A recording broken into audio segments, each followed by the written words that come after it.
आकाशवाणी नागपूर विना डोंगरवार आपल्याला ठळक बातम्या देत आहे।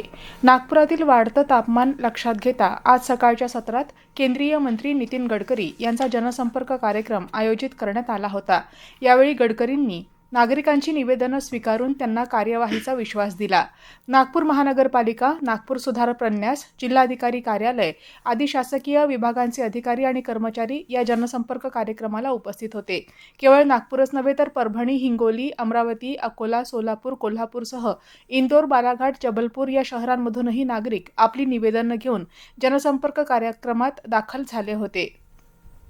गडचिरोली जिल्ह्यातील ग्रामीण आणि शहरी भागातील नागरिकांना शासनाच्या विविध कल्याणकारी योजनांची माहिती प्रभावीपणे पोहोचवण्यासाठी चित्ररथाद्वारे जनजागृतीचा उपक्रम राबवण्यात येत असून या माध्यमातून नागरिकांनी योजनांची सविस्तर माहिती जाणून घेत त्याचा लाभ घ्यावा असं आवाहन सहपालकमंत्री ॲडव्होकेट आशिष जयस्वाल यांनी केलं। या चित्ररथाला 1 मे रोजी जिल्हा माहिती कार्यालय इथून जयस्वाल यांच्या हस्ते हिरवी झेंडी दाखवण्यात आली। या उपक्रमाद्वारे जिल्ह्यातील प्रत्येक गावापर्यंत शासनाच्या योजनांची माहिती पोहोचवण्याचा उद्देश आहे। आज जागतिक माध्यम स्वातंत्र्य दिवस। दरवर्षी 3 मे रोजी माध्यम स्वातंत्र्य दिवस जगभरात साजरा केला जातो। नव्या लीडर जगातलं वार्तांकन, कृत्रिम प्रज्ञेचा माध्यम स्वातंत्र्य आणि प्रसार माध्यमांवरील प्रभाव असा यंदाच्या माध्यम स्वातंत्र्य दिनाचा विषय आहे। या दिवसाच्या निमित्तानं माध्यम स्वातंत्र्याच्या महत्त्वाविषयी जागरूकता निर्माण केली जाते, तसंच या क्षेत्रात कार्य करणाऱ्यांच्या बलिदानाची देखील आठवण केली जाते। नेपाळमध्ये नव्या बालेंद्र शाह सरकारनं 1,500पेक्षा अधिक सरकारी नियुक्त्या रद्द केल्या आहेत।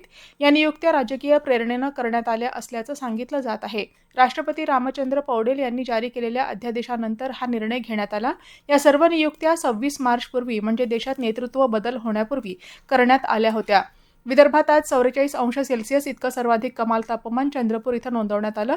त्यापाठोपाठ अकोला इथं 43.5, वर्धा इथं 43.2, अमरावती आणि यवतमाळ इथं 42.8 तर नागपुरात 41.8 अंश सेल्सिअस इतक्या कमाल तापमानाची नोंद करण्यात आली। उद्या वर्धा, यवतमाळ, चंद्रपूर आणि गडचिरोली इथं गारपिटीची शक्यता वर्तवण्यात आली आहे। पश्चिम आशियामधला संघर्ष अद्याप सुरूच असल्यानं ओपेक अर्थात पेट्रोल निर्यात करणाऱ्या देशांच्या संघटनेनं येत्या जून महिन्यात देखील पेट्रोलचं अधिक उत्पादन घेण्याचा निर्णय घेतला आहे। 7 ओपेक प्लस देशांनी पुढील महिन्यात तेल उत्पादनाचं लक्ष्य दररोज अंदाजे 1,88,000 बॅरल इतकं वाढवायला तत्वतः सहमती दर्शवली आहे। याबरोबरच हे ठळक बातमीपत्र संपलं। यापुढील ठळक बातमीपत्र आपण आज रात्री 8:42 ऐकू शकाल। नमस्कार।